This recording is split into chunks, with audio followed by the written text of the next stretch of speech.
Akhirnya manajemen cairkan budget untuk Bojan Hodak belanja pemain. Tapi Bojan Hodak seneng enggak ya dengan budget segini? Sekaligus inilah beberapa pemain yang diinginkan oleh Coach Bojan Hodak dan juga skema keluar atau bertahan beberapa pemain Persib Bandung. Mari kita bahas dari sudut pandang penikmat sepak bola, bukan pengamat sepak bola. Dari Sabang sampai Merauke, kita bersaudara.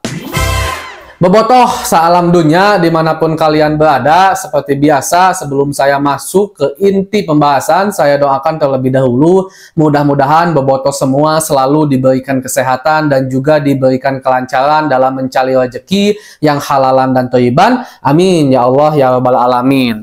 Nah, bobotoh salam dunia, saya langsung spill aja kurang lebih budget yang akan dikeluarkan oleh manajemen untuk bursa transfer di pertengahan musim ini 5-6 M ya, mungkin bisa lebih, agak sedikit lebih dikit 65 mungkin bisa, intinya di sekitaran 5 atau 6 miliar. Ini sebenarnya budget yang nggak terlalu besar, nggak terlalu kecil juga, bisa dibilang cukup lah gitu untuk menambal beberapa pemain. Beda lagi kalau seandainya kondisi Persib Bandung sedang terpuruk, beberapa pemain benar-benar tidak berkualitas, mungkin kan misalkan Persib ya otomatis harus jor-joran beli pemain. Tapi untuk saat ini tim bisa dibilang lumayan stabil, hanya 1-2 posisi, 1-2 pemain yang memang butuh sekali diganti agar ketika pemain-pemain inti yang ada sekarang cedera atau akumulasi kartu, penggantinya bisa benar-benar sepadan. Jadi budget segini ya bisa dibilang kumahanya nanggung henteu tapi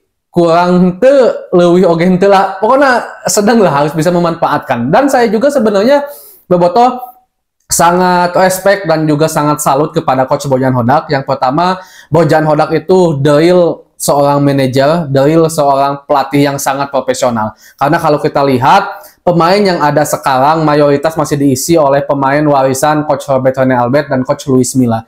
Biasanya pelatih itu identik datang dengan gerbong, bukan hanya pelatih tapi juga pemain. Kalau pemainnya bukan pilihan dia banyak alasan ingin diganti dan segala macamnya. Tapi Coach Bojan Hodak enggak. Bahkan udah keluar statement dari lama, Coach Bojan Hodak bilang, selama pemain yang ada sekarang bagus, berkualitas, memberikan kontribusi yang terbaik untuk Persib Bandung, ya ngapain harus nyari lagi pemain pilihan saya. Kurang lebih seperti itu kata Coach Bojan Hodak. Dan Bojan Hodak mengakui sekarang Deddy Kusnandar, Mark Lokcio, David da Silva, Nick Kuiper, Edo, Beckham, pemain-pemain warisan pelatih sebelumnya memang memberikan kualitas. Jadi Bojan Hodak hanya mengambil 1-2 pemain yang memang dibutuhkan untuk mengisi kekosongan yang agak kurang, kata Coach Bojan, kurang lebih seperti itu. Sisanya Bojan Hodak tidak akan banyak UAEO, tidak akan banyak UAEE gitu kan. Selama bagus, oke-oke saja. Dan itu salut bagi saya, tidak semua pelatih seperti itu ya, bobotoh salam dunia. Dan yang kedua,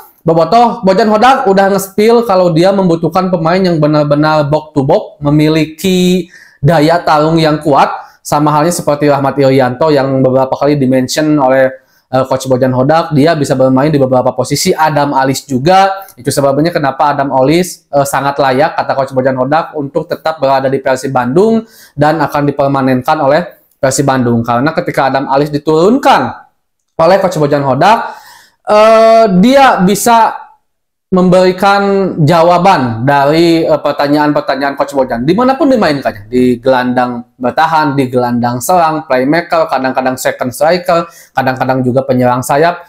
Adam Alis itu selalu top. Dan kurang lebihnya Bojan Hodak menginginkan pemain yang seperti itu. Yang sekarang kabarnya sih Bojan Hodak sedang mencari pemain untuk posisi back sayap kanan dan juga penyerang sayap. Itu sebabnya muncullah nama Dava Salman khususnya untuk center back juga, muncullah nama Rizky Dwi dari Persis Solo, muncullah juga nama dari Sadil Ramdhani penyerang sayap, dan tinggal nanti skemanya kita lihat aja seperti apa. Kalau seandainya mungkin harus nebus Sadil yang masih ada kontrak sampai 2025 Maret kalau saya nggak salah di Sabah, ya mungkin 3,5 M-an mungkin ada lah ya. Sisanya mungkin masih ada di 2 atau 2,5 M untuk ngambil siapa tuh? Apakah Dava, Rizky Dwi, atau siapa pemain, atau opsi pinjam? Karena kan kalau Rizky Dwi juga munculnya katanya akan opsi pinjam kalau seandainya jadi ya, jadi di mengambil Rizky Dwi. Tinggal juga di posisi tengah, apakah Ahmad Irianto dikembalikan ke tengah? Karena kalau kata Coach Bojan,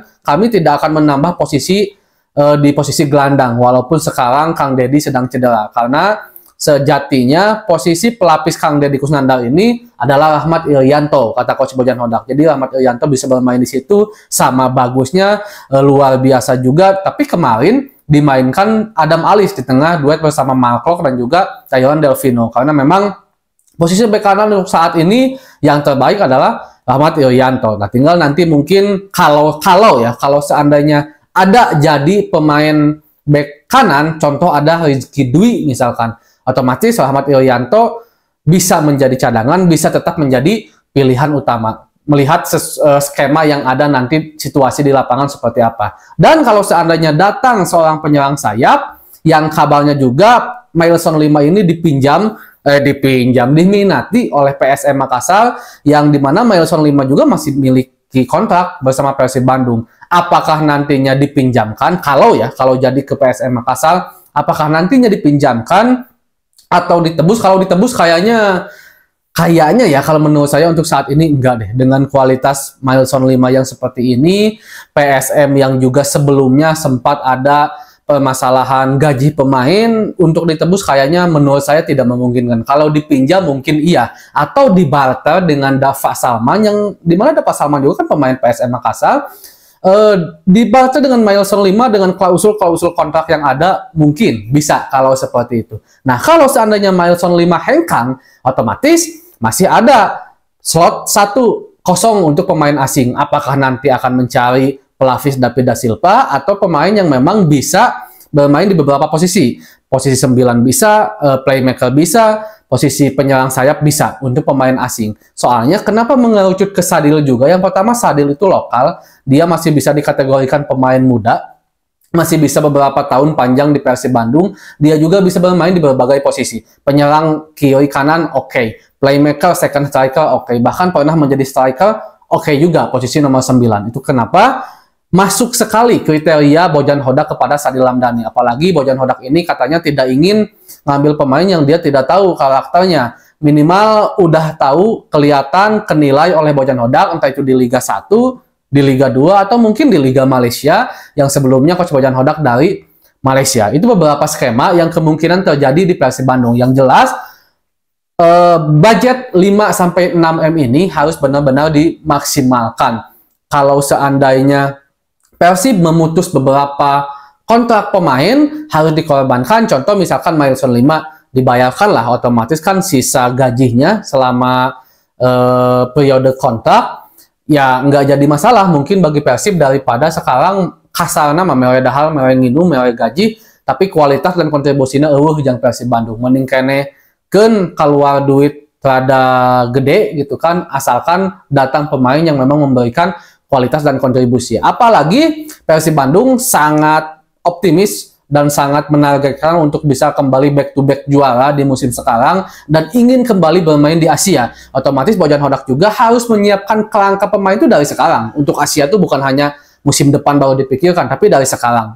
Walaupun yang utama sekarang harus fokus dulu di Liga. Dan dengan fokus di Liga, jika melihat kemarin Persib Bandung sebenarnya kalau di bawah 80% pemain inti yang main agak kerepotan. Tapi kalau di atas 80% pemain inti yang main, Persib ya inilah belum terkalahkan sampai saat ini. Dan itu yang harus dijaga dengan datangnya pemain-pemain baru yang memiliki kualitas dan juga kekuatan yang cukup sepadan, tidak terlalu jauh dengan para pemain-pemain inti. Segitu dulu Bobotoh untuk pembahasan hari ini. Assalamualaikum.